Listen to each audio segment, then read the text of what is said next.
welcome to the Chronicles of Nania, a nanny resource podcast made for nannies by me, a nanny. I am your host, Martha Reddick, and this week we are going to be talking about bringing your nanny or your own children with you to your nanny job. And to do that, I have Erin Loudon. Hi, Erin. Hi, Martha. How are you doing? I'm doing really well. How are you? Yeah, very, very good. Thank you. Oh, good. So Erin reached out to me a few weeks ago, maybe like a month ago, via email, and I loved it. It was so nice to hear from you, Erin. Thank you. Great. Yeah, no problem. So if you're listening, please, if you have an idea or just feel like you have something to offer other nannies, that's part of what I'm doing here. And so please, please, please reach out because I would love to talk to you. So back to you, Erin. Let's hear a little bit about your background because it's fascinating. Right. Okay, great. Well, I'm Canadian. I'm not from the States. I grew up in a small town in Ontario. And in 2004, I just sort of packed everything up and decided I'm going to move to the UK and started off as an au pair in a town called Twickenham. I was there with twins who had just turned 4. I spent 3 years with them. They're incredible, taught me so much in that 3 years. I had other families, when I dropped the twins off at the school, I did other little bits of sort of nanny work and odd jobs and stuff because it was London and it's expensive to live there. So I had 3 years with my first guys, and then I moved towns not too far away and had another 4 years with a couple of families. Met my husband-to-be, and I actually was accepted to start training to be a Met police officer while I was there. And just coming up on my 7th year in the UK, my husband decided to take a job in Dubai, and we packed it all in and off we went. Wow. So we did that big move together, and it was great. I sort of planned, I'm not going to do any more nannying, I'm going to try a career change, I'm going to do something different and have my own child or children.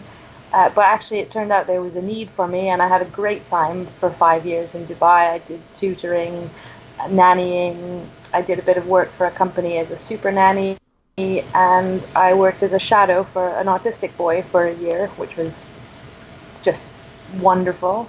Yeah. And then my daughter was born in 2014 and started bringing her to work. That was all great. And we decided Dubai was getting a bit expensive for us and we wanted to make another change. So we packed it all up again and we moved to Canada. And now we're in Montreal. Bring my daughter to work with me still 2 days a week. She comes at the moment. And nannying with her has just been amazing. It's been really, really good. That's me. Wonderful. What an adventure of a life you've led. I think so. Yeah, it's all really, really great. Did you, when you were accepted to the police, was it a police school? No, the Met Police is the London Police Force, and it's a regular sort of training system for the police. When I had applied, I was applying to be a regular officer, but by the time my application and everything went through, they sort of changed the goalposts, and then you had to do your training, volunteer for a year. It was becoming a little bit more convoluted. Gotcha. So when the Dubai job offer came up, we just thought, look, if I'm going to give up nannying, which was, you make quite good money being a nanny in London, right? Take a pay cut to be a police officer, which still would have been, I still think about it often and think, oh, I'd really like to do that. But, we sort of, let's take this risk and go on this adventure. And if we don't take it, we'll regret it. So, the police was sort of winding down into not quite what I thought it was going to be in terms of, admin and kind of, you want to do it. I wanted to help people. And I'm sure anybody in any police force has the same problem. The the space between being able to make change and filing your papers. It's sort Oh of, yeah. yeah. So yeah. Okay, well, awesome. That was so interesting. I love it. Well, great. So we'll get into talking about bringing your own child with you when you are nannying. So, how long had you been with your nanny family before you started bringing your own little one? So I had quite a few, because this was in Dubai, so I had many different jobs. Um, at the time when we decided to start trying, I had one permanent full-time family with a few sort of like evening tutoring jobs, and I had a meeting with the mum and said, "This is what we're thinking of doing. How does this look in the future for work and for maternity leave?" Because there's similar to the States, I believe, 2 months maternity leave in Dubai. So if this happens, how does the job change for me? So we had a chat. That family ended up moving back to the UK. So I sort of picked up more hours with my old families. The old families that I'd been with were just like, it was almost a non-issue. It was, okay, so after 2 months, you'll come back. Yes, please, if that's okay with you guys, I'll have a small baby with me. Yeah, no problem. It's fine. They were, the longest one I'd been with was already 3 years at that point, and she just said, well, why wouldn't you bring her? Aw, And I thought, yeah. oh, okay, that's great. The different thing in Dubai for us was that all of the families I went back to work for, all of them had a maid or some sort of household help. So for a mom boss or a dad boss to sort of think about me coming with my extra person, my child with me, they already have extra help. So there was a little bit of a buffer that you might, certainly don't have here in North America quite the same way. Right. There's other household staff. Also, the kids were of an age, because I didn't have little, five was my youngest. And, by that age, it's no big deal to them. You're not taking away from the attention you're giving them in the same way that you are if you have a 2-year-old or a 3-year-old and they need a different kind of management. So, Right, for sure. so yeah, we just sort of approached it with 100%, lay all of our cards on the table. This is what we want to do. Okay, that job ended. This is what we are going to do. Does this work for your family? In every case, I was really lucky. Yes, it does. Okay, brilliant. And then, from 2 months old and up to 2 when we left Dubai, obviously there's lots of phases and lots of changes. So little things, for each routine had to be adjusted. But it was really smooth, and it was just a matter of communicating with the parents and keeping the lines of communication open so nobody's surprised by anything. Right, which, that comes up on this podcast all the time, how important communication is. But, this is an area where I think it's especially important. So you said that you approached the full-time family when you all were trying to conceive. Yeah. And then when they moved away, so I guess I'm curious about, because a lot of the feedback I've gotten from Facebook groups and from emails I've received from other nannies is, like, if you are already pregnant, because for some people, it's a bit more of a surprise, potentially. So do you have advice or suggestions about, if you're already pregnant, how or when to bring that up with a family?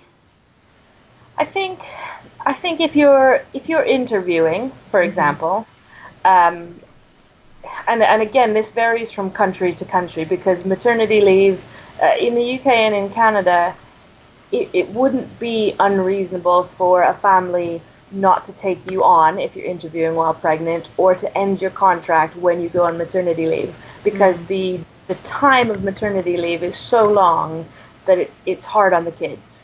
Right. So it's kind of a natural expectation in countries where there's long maternity leave. In Dubai, in the States, where it's shorter, it is an option. You could perhaps get cover for the nanny's maternity leave, and then she could come back. So I think the biggest advice is just to be completely open and honest and clear from the beginning if you're in an interview. And people think 12 weeks, you always wait for 12 weeks to tell anybody. I would say that it's a different job than being in an office. So right. It's a different environment that you're working in, and it's a different service that you're providing. So I think that you have to provide a different communication than you would if you were sitting at a desk all day, or you were working in retail or a restaurant. So I would say the sooner you tell your family, the better it is for them, the better it is for the kids. And if you really care about the children you're looking after, the sooner they know and they can learn and understand and start talking to mommy and daddy and explaining what's going to happen to my nanny, because she's going to start to look different and she's going to get more tired potentially, or she might be a little bit sick some days and not be able to run around after you the same way she used to. And then, because if the children haven't seen a baby around them or experienced all of that recently, it can be really like, whoa, this is different. I don't understand what's going on, and this person is here for me so many hours of the day, and she's changing, and she has to have days off to go to appointments, and the better you are at communicating that from as early as you're comfortable with. And I'm not saying, that needs to be 8 weeks, 9 weeks being pregnant, but as soon as you feel comfortable, then the other side, the other incredible side effect that you don't even realize until you do it, is that you get so much support from, especially if you've got a nanny family that you're close with and you've invested some time and some love into. The support that you get from your mom boss, from your dad boss, from the extended family that you've sort of grown into as part of their children, their lives. The extra support you get is, even if you've got your own mom and dad and you've got the in-laws, it's like adding a whole extra family backing you up, supporting you, wanting to make sure you're okay, looking out for you, which I hadn't even thought about that side of things, and then suddenly I had an extra family there around me. I would have never thought about that either, but yeah, that's so beautiful. Equally, you could have a family that's like, whoa, no, this isn't going to work. Different laws in different states and provinces and countries, whether they can fire you or not, and you have to look into do your homework in terms of your rights, depending on what province, state, country, whatever that you live in. But communicate as early as you can, because if you do communicate at 13 weeks and they decide, it's best to end things now so that we don't put our children through all these big changes and then you're going to go anyway, that that's the case. You don't have to suffer through the next sort of 7 or 8 months of a potentially difficult work environment, because then you're not just a nanny who's passionate about your kids, but now you have your own child, and you've got to focus on that too.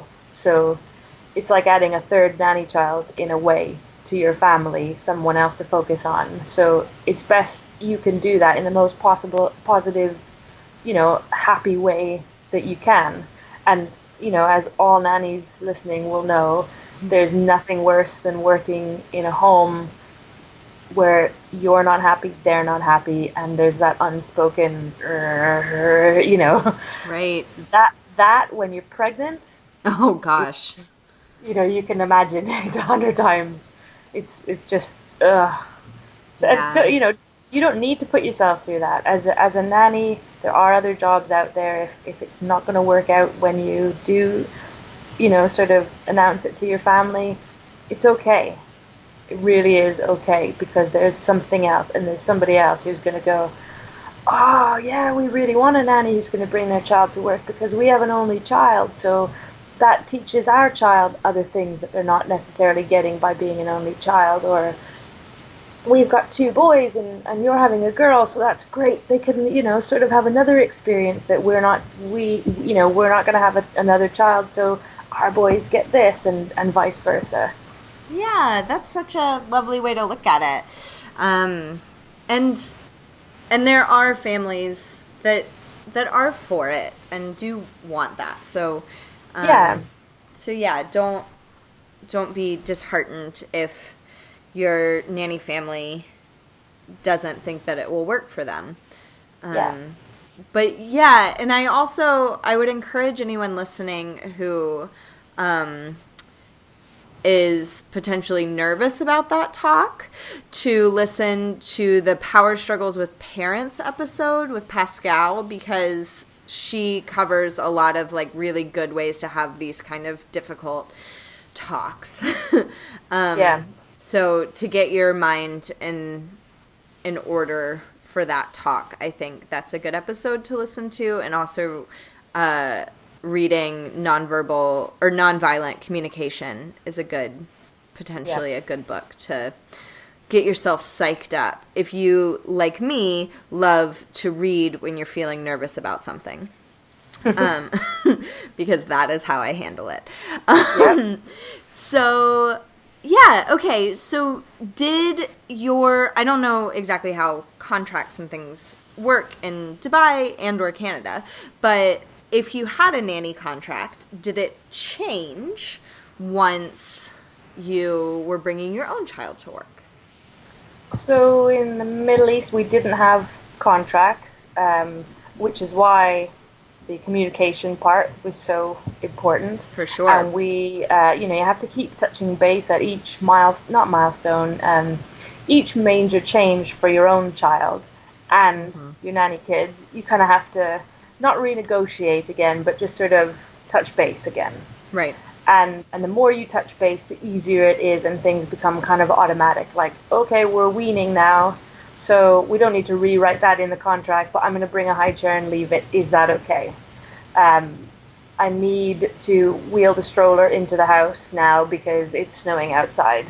Right. I can't sort of leave her on the front porch when she's sleeping. Is that okay? Little things. It's really small things, but you just have to kind of keep touching base on them. It was when I interviewed for my current family, and I'm just about to start doing a nanny share myself here. It was definitely, it's written into the contract. It's very, very clear. The more you, I feel like the more you have put into your contract that's clear and written down, the better as a nanny. Right. But when you're bringing your own child, it's even more important because there's no issues later. For example, is the family going to provide food for your child during the hours and the days that you're bringing your own child, or will you be responsible for bringing it yourself? And there's pros and cons to both options, but you don't want to be feeding your child out of your family's fridge and they're not comfortable with that, or they're like, oh gosh, Aaron's kid eats an awful lot and it's costing us a fortune, which my child is happy to minesweep the nanny kids' plates at the end of breakfast. But, right. Or am I going to bring something for my child and the other kids are going to have an experience of trying something different that they wouldn't have, for example? So that sort of thing. If you can put in what is the plan for when the nanny kids are sick or your child is sick, because, and again, you have to discuss that with the parents. Are they parents that vaccinate or parents that don't? And how do you, it's really complicated. But again, if you just talk about it, so much of these little points come out naturally in those conversations, because now you're a mom. You're not just a responsible adult looking after someone else's kids. Now you're a mom, so you have your own rights to be, well, actually, this is really Right. important to me. It's a really like, sometimes I don't know whether I'm wearing my nanny head or my mum head with either my own child or my nanny kids. Right. And it's very easy to get confused and to forget to turn off one and be the other. So I can't stress enough how the communication just helps, especially if you're new and you haven't sort of felt out the family, you don't sort of know how things are. Just make it clear. Make sure if it's something that's important to you, write it down. Or something you think, oh, could this be a problem later? Get it written down. Make sure they're on the same page. Right. Yeah. Holidays, if your child's in school part-time or daycare or preschool and the daycare closes for, get all of your like statutory holidays, Christmas, Easter, all that kind of stuff. Because if your child is also doing some sort of care somewhere else, chances are that facility closes from time to time. They have their own days off. So is it okay if I'm bringing my child to work with me Monday, Tuesday? Is it okay if the daycare is closed on a Friday? Can I bring her with me on an individual prearranged basis? That sort of thing is useful because those things do change. Right. You might have grandparent covering your own child for one day a week and they end up in the hospital or they're sick or they go on vacation, and those sort of things that you adjust to them so easily as a nanny looking after children, but then when it's your own kid, it's an extra, oh yeah, okay. I have to think about this now. Right. Yeah, I have one of my own. I need to make sure they fit into these things, but also that I can still do my job properly, because it may not be going into an office and doing a 9 to 5 or having, big high power sales meetings and stuff, but it is still your job, and that's your livelihood. Right. So that's what paying to feed your child, it's worth putting the time in and the sort of preparation in advance so that there's some security for you there and you know what to expect as this big change, happens. For sure. Just out of curiosity, how do you, with your current nanny family, how do you handle if their kids are sick or if your kid is sick? Lots of WhatsApps. Yeah. Because you might leave work and there's a sniffly, runny nose or a little bit of a fever. They've had a bit of Tylenol, but it's not come. You kind of because you're there for your 10 or 12 hours a day. What you've left, and maybe your husband's picked up your child from daycare early because she's got a fever, or you're in tune to your own nanny kids anyway so much as a nanny, so you see things coming, and again, it's communication. Okay, what are we going to do? I'm going to message you after I've put them to bed. Okay, let me know, how are they? And generally speaking, I don't do a lot of WhatsApping to nanny families after sort of after 7 o'clock when I'm at home and my daughter's in bed.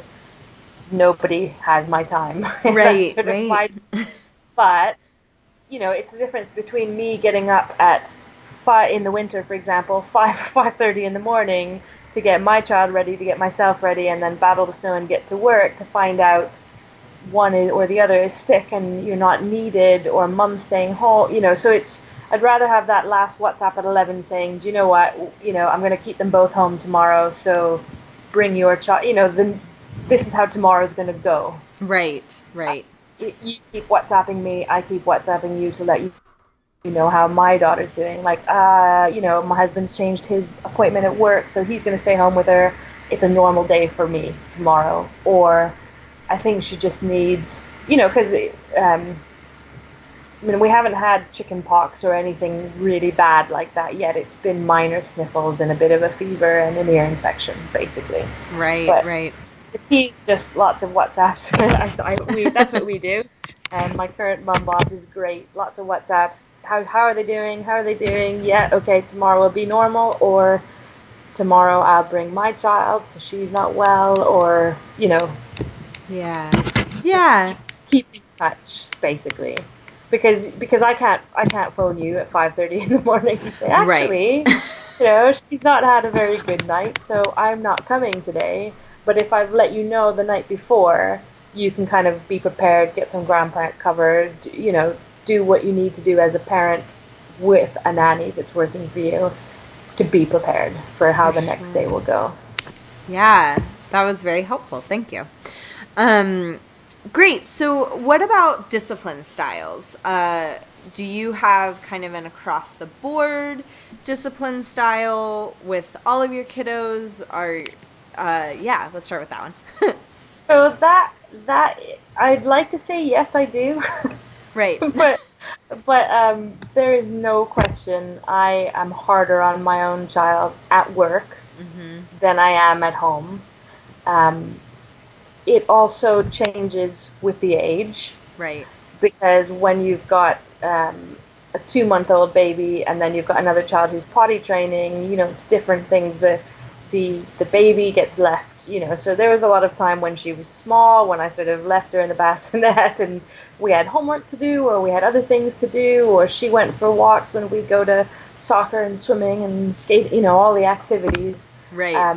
So as she got older, it was whatever the rules of the house are the same. So if mom boss and dad boss have a rule that there's no food near the sofas, or the dog's only allowed in this room, or whatever it is, no chocolates until such and such a time, or no TV until such and such a time, the rules of the house apply to the children I look after and to my child. Right. Which is good. It's it's good for my child to learn. Okay, different rules, different houses, different families. But she was 2. She'd just turned 2 when we left Dubai. So then she spent most of her life with one family who I'm with now, and it's the same thing. It's their rules. It's their house. It is difficult because you're doing a job still. Mm-hmm. You're still providing one-on-one care for 2 children, 3 children, however many you have. But then you have your own child there. And you have to set an example for all of those children together. But you also can't sort of let your own child get away with stuff. Or, right. I find it hard. At the end of a hard day, and I think, I was so hard on her today. I expected so much more of her in terms of behavior than I would if we were just sitting at home playing today. Right. But the other side of that is because she's been coming to work from such a young age, she definitely understands what mummy does for work. Mm-hmm. She has learned, I never have to worry about if I'm picking up a smaller one. And right now, when I bring my child to work, I've got, they're each 1 year apart, basically. Oh, okay. But she's learned from a very early age, so they're, in a couple of weeks, it'll be a 3-year-old, a 4-year-old, and a 5-year-old all together. Those are like my favorite ages. Yeah, sometimes they're like a whirlwind, and then sometimes they're just like 3 little angels, little For halos. Sure.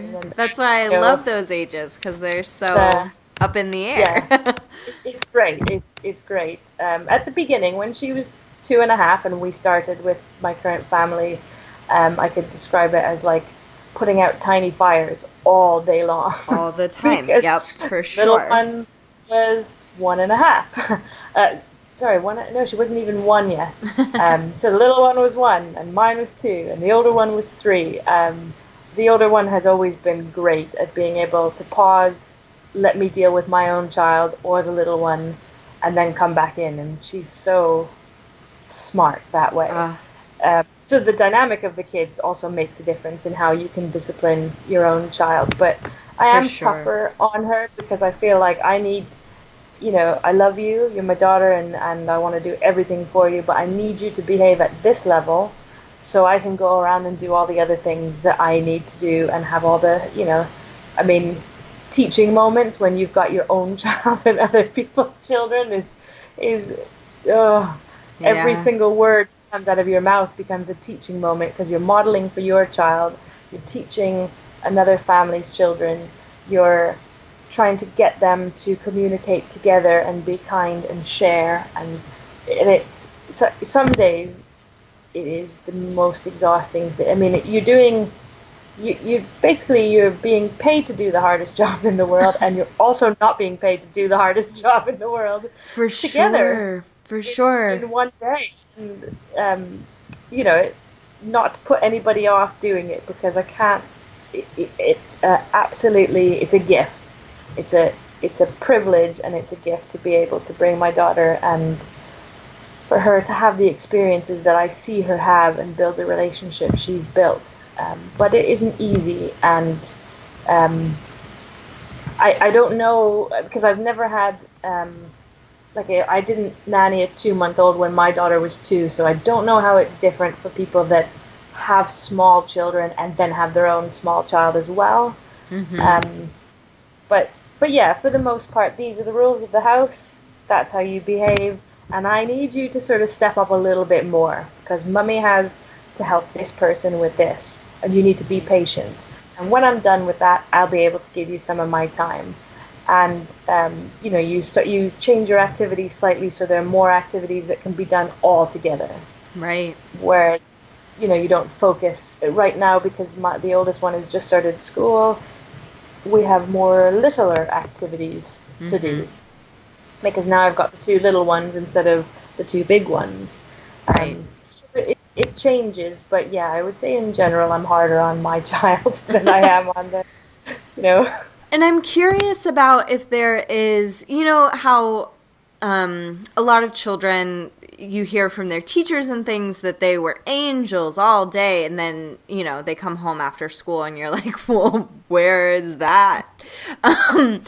Does that happen with your daughter of she is behaving at, this higher level when you're at work, and then when you come home, is there ever pushback, or just like this kind of like, I'm going to let it all hang out, I'm going to take my hair down aspect?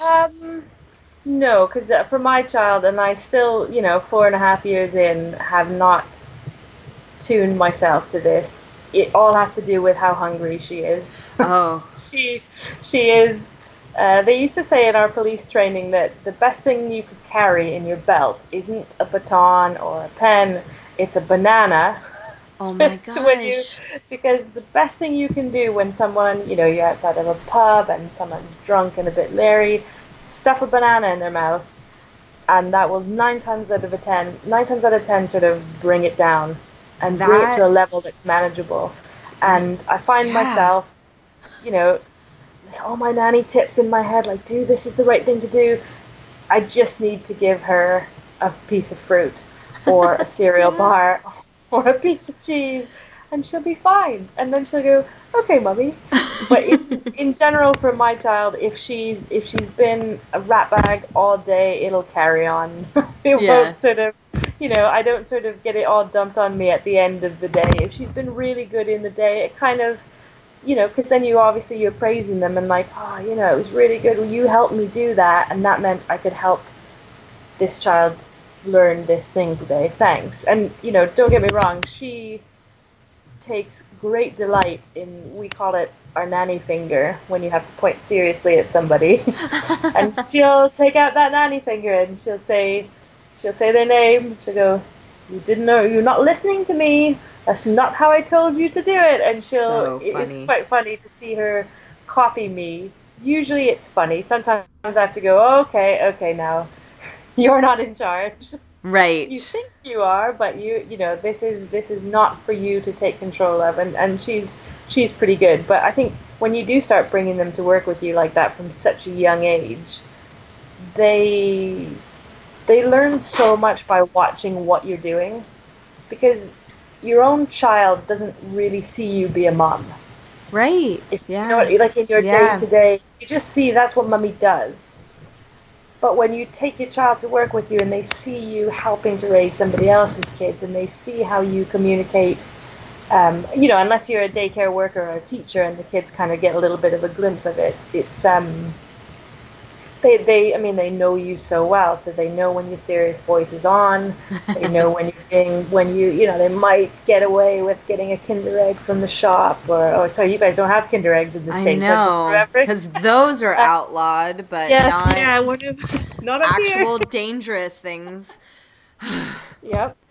Anyway. So yeah, um, she's pretty level, but that's my own child. I don't know about other people. I'm sure there are other mums listening right now going, "No, that's not Right, what yeah. happens." Right. Well, and I love that it's around food. Your daughter and I are kindred spirits. I've had She's boyfriends in the past carry around granola bars because they're like, "Hey, you need to eat this." a bit like, for a lot of little kids, not just my child. It's a bit like when I used to take, or well, when we go to IKEA. I have to feed my husband before Right. we go. Make sure Mm-hmm. he's sat and had a cup of coffee before we go in, and then we can complete that activity. Yes. And I wish I say it out loud. I'm like, yeah, she was. I said to you at the beginning, she was terrible today, and put me in a terrible frame of mind because she was just falling to bits over everything, and it's my own fault. If I'd given her something else to eat, another snack, she would have been fine. Right, But right. you still forget, no matter But how we many years you've been also, nagging.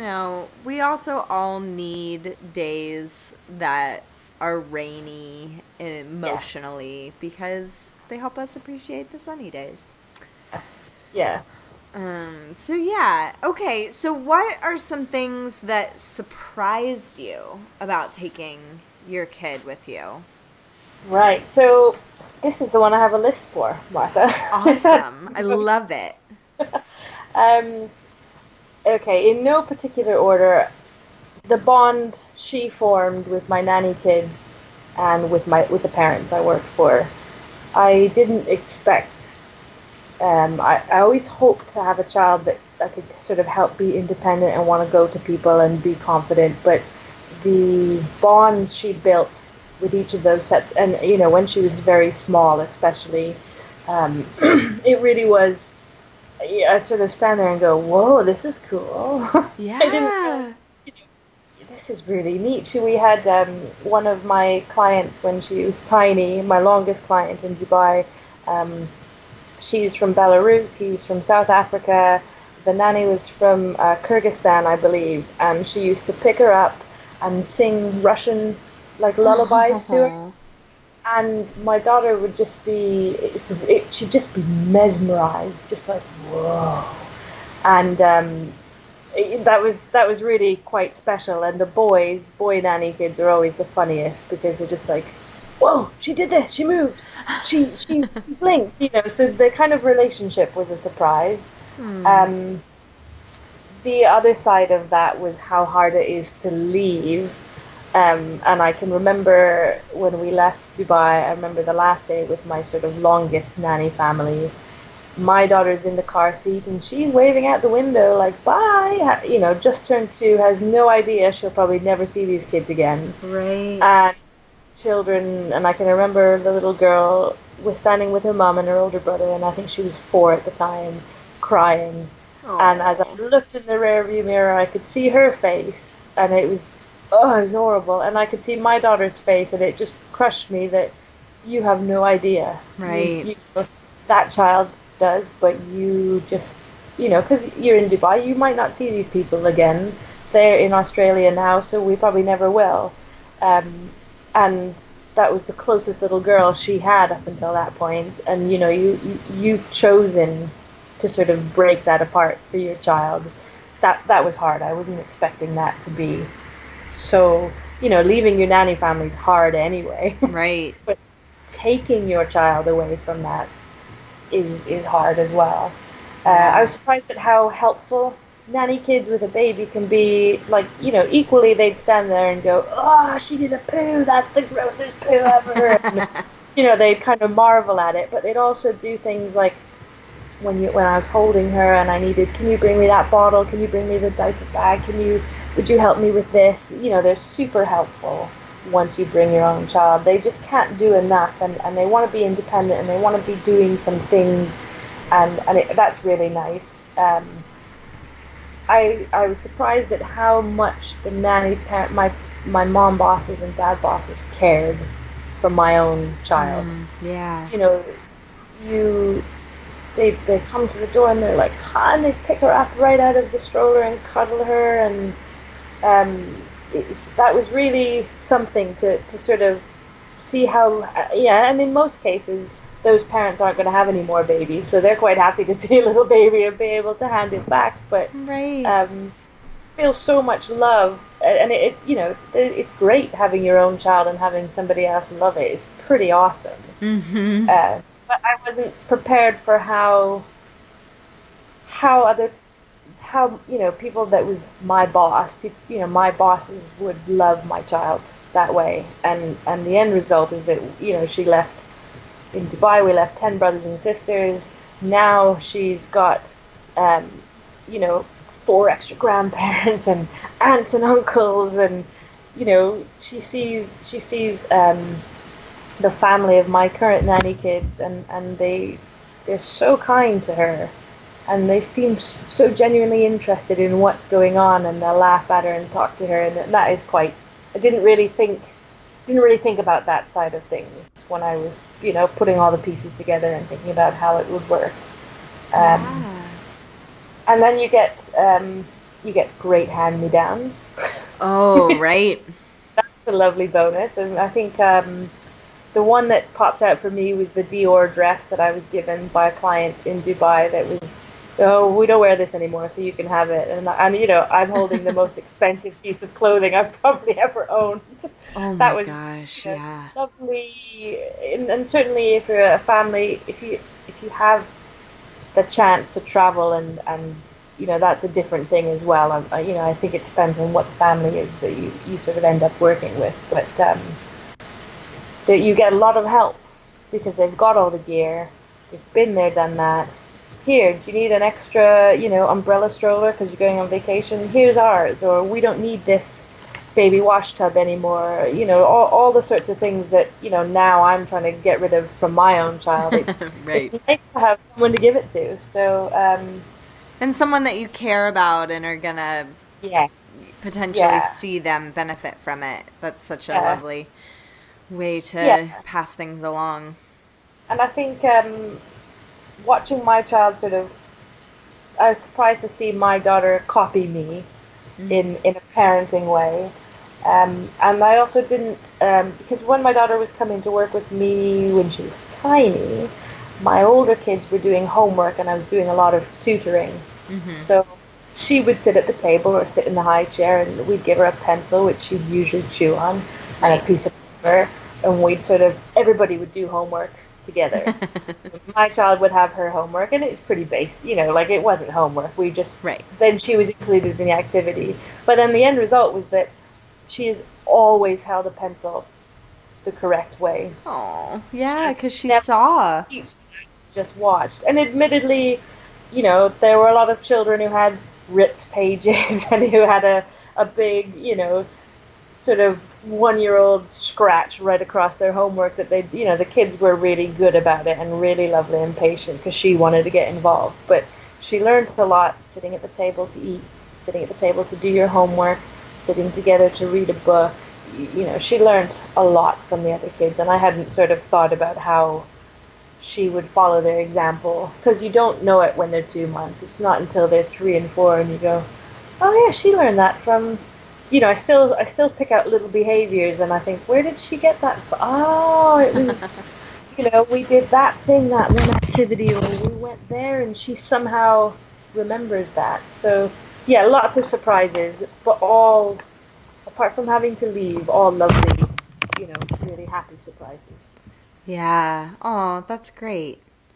Um, and then what are some things that you wish you could go back and tell yourself when you started taking your daughter to work? And some of that might have been covered by the surprise question, but just curious. Probably just to stay more relaxed than I was. I'm an organized routine person, so it was extra pressure to, make sure we had a good functioning routine and we ticked all the boxes and did all the planning and, okay, work's going to change, so I need to change the bottle feeding schedule by an hour so I'm not stuck in traffic with a client. Like, the preparation was good, but I could have been a little bit more relaxed about it, and perhaps, even now, I could probably be more relaxed about my discipline with her when we're at work. She's a bit older, she's understanding more. These things, when you bring your child to work, the job changes completely from the day you start bringing them to the day they go to school. Right. And it's always, it really changes at a fast pace, and the things you have to think about and prepare for. But I wish I had I wish I'd listened to your podcast when I started going back to work. That would have probably given me all the tools I needed to go, yeah, okay, this is, I've had a great time bringing her, but I could have been a bit more relaxed, perhaps. Yeah, but that's all part of it, and I think that's so lovely that you see that, but then also that you were, out in front of your thought process and things like that. And I completely understand. I have had a lot of changes in my life lately, and one of my ways of dealing with that is potentially being overly rigid about scheduling and things like that. Yeah. And so it's totally comforting to have those walls, isn't it? I think it is, and we can be grateful for them at the time, and then also recognize that they maybe aren't serving us anymore and let them go. But exactly. But yeah, that's so lovely, and I think that that's really good advice for anyone that is thinking about doing this, of taking a child to work, or I know I had someone write in, and I'm blanking on who it was, but somebody wrote in and said, that they had been nannying for a couple years, and they were trying to decide if they wanted to continue to do it and make a career out of it, or if it was just going to be kind of a stepping stone for them. And this was an issue that they were really struggling with. So if you're listening, I hope this was helpful to you. Because it was certainly helpful to me. I'm nowhere near having my own children, but I think that this has a lot of really good information, even for potentially nanny shares of how to navigate that. Yeah. Things like that. So yeah, it applies to it. It kind of covers a few bases. I really think. Does. And the main thing is, we're in an industry and we're in a job where you don't, you don't get pregnant, go to HR, fill in your paperwork, and some guy from head office calls you and says, okay, this is your date, and it's a different industry, and it's a very personal sort of care. It's just quite different, so It's got to be sort of, you have to approach it differently and look at it in a different way than most of our friends, who work what I say as regular jobs, but you know what I mean. Right. Yes. It is different. So it comes with a different set of, being pregnant and having a baby and bringing it to work. There's no other job, unless you work in a daycare. There's no other job that you can sort of do this. Yeah. And it's a lot to get. My mother-in-law, bless her, I think she was, very much of the how are you going to do this? Yep. Because she, and if you have a child and you're listening, and then you think maybe I want to, because we all know nannies that have done it. They have a child first, and then they take on children to sort of supplement their income or to fill that gap until kindergarten starts. I would say that's a whole different podcast, and that's a whole different way of doing things. I'm sort of more committed myself to being a nanny and love the job and are passionate about it.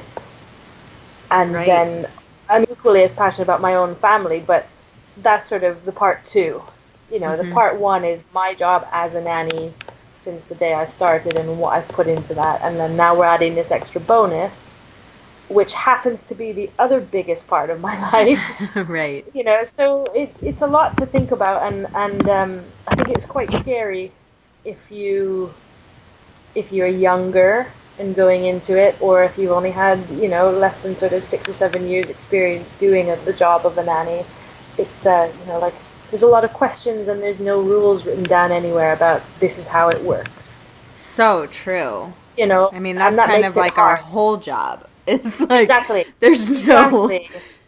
there's no like, I mean, I if don't you even- do these things, then you're a good nanny. No. Yeah, yeah. There's no book, and there's no, the government instructions on this are. Right. So you have to do your homework with maternity leave and that side of things, and then communicate.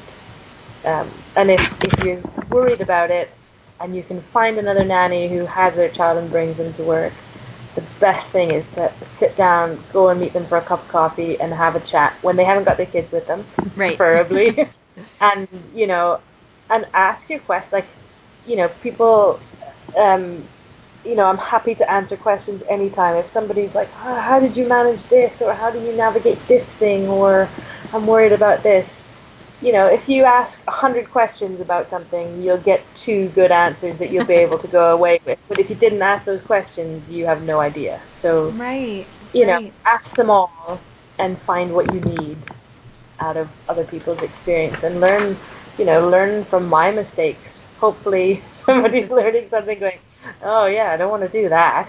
She did that wrong. Or, oh, okay. You know, I don't want to move a 2-year-old over, 14-hour flights and then change jobs. And, you know, but it all, if you think positively about it, I really do feel it all comes together in a good way. I agree. And I think the really lovely thing about our profession is because there is no rule book, every nanny is offering something unique and wonderful to their nanny families. And if part of that is a friend that you bring with you for your nanny kids and your own child, and I think that is so valuable, and if you can find families that also see that value, I think it's really lovely. Yeah. So, well, wonderful. Well, you mentioned that if someone has questions that they could potentially reach out to you. Where or how would they do that? Well, I've actually got an Instagram account that I've recently started, so bear with me, everybody. It's quite new and it's in its early stages, and it's at The Nanny Knows, all one word, which I think, Martha, you can put links on through Chronicles of Narnia. I definitely will. They're already down in the show notes. Look down. Great. Cool. So yeah, if anybody has any questions, parents as well, if you're looking at the Instagram account, which is sort of set up to sort of help parents, but also I'm sure there's enough nanny tips in there that nannies might, find something useful. But if you have a question, you can message me on there, and I'm happy to, even if it's not about bringing your child to work, anything about bicycles. Bicycles are my nanny kryptonite, so don't ask me about bikes because I don't know. But okay, pretty much anything else, I'm happy to help if I can. That's such a fun fact. I love that. I also am not great at bicycling or bicycles. That's nice to hear. So yeah, I get so scared. I need for nothing and no one to be around me when I'm bicycling, and then I'm happy. Yeah. But that is so rare, especially in a big city like Chicago. So I just don't. Well, wonderful. Thank you for that offer. Is there anything else that you would like to share or anything like that before we wrap up? No, I think just if you're thinking about if you are pregnant and you're thinking about telling your family or when to tell them, you're jumping into the biggest adventure of your life already. So jump again and talk to the parents. And, it's this, you'll look back and think, that was like the easiest part that I was so worried about. Oh, yeah. I really, really think it seems so scary and daunting, and it ends up being the easiest thing ever. And if it ends up being the worst thing ever, you're not working for the right family, and it's not right for you anyway. Very good point. Just the right family will respond with a hug. Yeah. And you'll know, and you're emotional now anyway, so right. Take the hugs where you can get them. That's what I think. Yep. Get that oxytocin releasing. Yeah, exactly. Yes, I love that. Well, wonderful. Awesome. So we end each episode with a funny, cute, uplifting story, and Erin has brought one for us. Yeah, I have. And it's a controversial one, because when you're telling stories about twins, I always feel like you kind of have to be fair to both. Right. But my very first ever twins, when I moved to London in the UK, the mum was a teacher. She was going off to her first day at work. It was my second day in the country, first full day with the kids. And I thought, I'm going to be a great nanny. We're going to go down to the river and we're going to feed the ducks. Because that's what nannies do. And that seems like a great, fun, 4-year-old friendly activity. And we got a bag of crusts and we went down, walked together and walked down to the little river by their house. And, and I'll say their names. Martha, stay away from the edge. Louie, stay away from the edge. And yes, Erin, okay, fine. And what happens? Of course, Louie falls in. The river was like half, it wasn't very deep. He wasn't going to go anywhere, and he wasn't going to do anything other than get wet. I grabbed him as he was going in and pulled him up through a bush, but, and North American and British nannies might appreciate this. I didn't know what stinging nettles were, because they don't really grow in Canada. We have poison ivy, as I'm sure you guys do in the States, not stinging nettles. So as I pulled him up through this bush, which I thought was just a bush, it turned out to be a big bush of stinging nettles. So as I pulled him out, he was screaming like, going ballistic. It's okay, it's all right, you're okay, you just got your shoes a bit wet, it's all fine, it's no problem. Pulled up his shirt, and he's just covered in this rash, and I'm going, oh my god. While at the same time, his sister's going, what I didn't know, but in the UK, if you have stinging nettles, you rub a dock leaf on it to help get the sting away. Oh. So Martha's standing there going, duck leaves. I'm like, shh, stop it, I'm trying to help your brother. Duck leaves. And it's, I'm going to get fired, I'm going to get sent back to Canada. Oh, this is the worst day ever. So I kind of got the gist of what had happened. We got home, and all I could remember from poison ivy was pour milk on it. So I got him in the bath and poured all the milk that was in the house on him, which he got upset about because he really loved milk. And he's like, you're wasting the milk. And the poor thing's got this rash. The mum was great. Thank you, Philippa, if you're listening. She was so brilliant, because I was losing my stuff. I was just like, oh, this is horrible. Many years later, he came up to me. I don't know what we were doing, and he was much older, and we met up, years later, like you do with your nanny kids, and he kind of nudged me, and he said, hey, remember that time when you chucked me in the river and pulled me through the stinging nettle? And just, as your nanny kids know how to do, press that one button that, just makes you melt. And incidentally, Martha is off to Oxford this year, and Louie's off to Nottingham University, and they've all grown up, and they're, we have plenty of funny stories, but,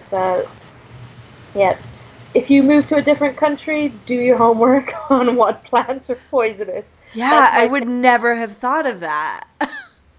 No, and I was looking for poison ivy and things I knew, but stinging nettles, nannies. If you move to the UK, find out what a stinging nettle looks like before you go. That's so funny. Also, just quick sidebar. Erin can share their names because they're over 18 and they gave her permission. Yeah. So that is why the names are in there. Just if anyone's listening and they're like, wait a second. That is hilarious. And yeah, I would have lost my mind. You never know what you're going to do in an emergency until you're in it. But it threw a lot at you. So well done. And that was good on my first day.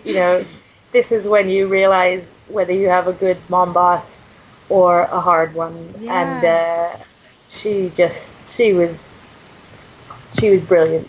And I was a bit beside myself by the time she came home. That's so funny. It ended up really well, and I had 3 lovely years with them, and still in touch with them, and they're fantastic kids, and I'm glad I still am able to speak to them and, find out how they're doing and what they're up to. Yeah. 14 years later. That's so wonderful. Well, thank you so much, Erin. This was wonderful. Oh, thank you, Martha. I really enjoyed it. Me too. And thank you all for listening. We'll see you in a couple weeks. Chronicles of Narnia is produced and hosted by Martha Reddick. Artwork by Noni Amadan. Theme music by Brad Kemp. Find him at secondbedroomstudio.com. Follow us on Facebook and Instagram at Chronicles of Narnia and on Twitter at Narnia Podcast. To contact us, email chroniclesofnarnia@gmail.com. Thanks for listening.